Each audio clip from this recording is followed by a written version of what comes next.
Themyscira pour le combat final. Batman annonce aussi à Barry qu'une vidéo montrant Thorne a été filmée par Lois Lane sur New Themyscira, que celui-ci l'attend probablement et qu'il doit s'y préparer. La bataille fait rage à leur arrivée et les pertes sont lourdes des deux côtés ainsi que dans le rang des humains de la résistance. Les chefs des deux camps s'affrontent sans pitié dans un face-à-face meurtrier où se lient sentiments de haine, d'amour, de trahison et de regret. Aucun d'eux ne s'arrêtera. Cyborg et son équipe interviennent et attaquent pour arrêter les deux méta-humains. Batman, Flash et Cyborg contre Aquaman, Wonder Woman contre les 5 enfants. Mais ces 5 enfants ne sont pas comme les autres. En criant à l'unisson Shazam! Les 5 disparaissent et un homme d'une grande stature a pris leur place. C'est Captain Thunder, la version de ce membre de Shazam. Des deux côtés, nos héros luttent pour vaincre, mais Aquaman et Wonder Woman, même isolés, sont terriblement forts. Batman finit éjecté, et alors qu'il arrive avec l'aide de Grifter à vaincre le bras droit d'Aquaman, il est gravement blessé. Sauvé par Flash, il sait qu'il n'en a plus pour longtemps. Il oblige Flash à abandonner le champ de bataille et de se focaliser sur Thorne. Flash refuse, mais alors qu'il se retourne, Thorne est là. Une bataille à super vitesse se produit dans les ruines de Londres. Flash a beau se donner à fond, il est maîtrisé par Thorne, qui lui empale la jambe. Devant un champ de bataille, où peu à peu chaque âme se meurt, Flash demande à Thorne la raison de son acte. Et Thorne lui répond qu'il n'en est pas la cause. Flash l'est, sa mémoire lui revient.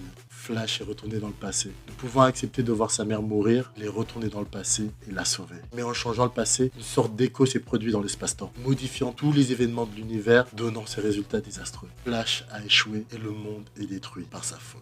Sur le champ de bataille, Cyborg, face à Aquaman seul, finit par être vaincu et est sur le point d'être exécuté. Wonder Woman a pris le dessus sur Captain Thunder et à l'aide du lasso de vérité a rendu sa forme d'enfant au demi-dieu avant de les tuer un par un. Flash a perdu, Cyborg a perdu, Batman a perdu et les enfants sont morts. C'est alors que Superman descend du ciel et blesse gravement Aquaman, lui coupant son bras droit. Il assiste alors à la fin de Cyborg, son premier ami. Aquaman erre dans le champ de bataille. Devant les corps de son armée sans vie, il est alors empalé par Wonder Woman. Elle promet de tuer chaque homme d'Atlantis. Aquaman regrette de l'avoir un jour aimé et active sa bombe, qui libère l'énergie de Captain Atom dans son dernier souffle, avant que Wonder Woman l'achève, le seul homme qu'elle ait jamais aimé. L'énergie du Captain Atom est libérée, un dôme d'énergie gigantesque se crée et s'approche du champ de bataille. Thorne admire la défaite de son pire ennemi, un sourire au visage. C'est alors qu'un coup de feu retentit. Batman vient de tirer dans la tête de Thorne, le tuant. Batman aussi n'en a plus pour longtemps. Il donne une lettre à Barry et lui ordonne de retourner dans le passé et de tout réparer. Le dôme s'approche de plus en plus et atteint la Grande-Bretagne, rasant tout sur son passage. Barry, Flash, maintenant libéré du blocage de Thorne, fonce dans la force Véloce le plus rapidement possible. Il entre dans les tuiles du temps, c'est alors qu'il se voit. C'est la version de lui qui retourne dans le passé. Il doit arrêter la version de lui qui va empêcher sa mère de mourir. Il s'excuse une dernière fois à sa mère et le stop.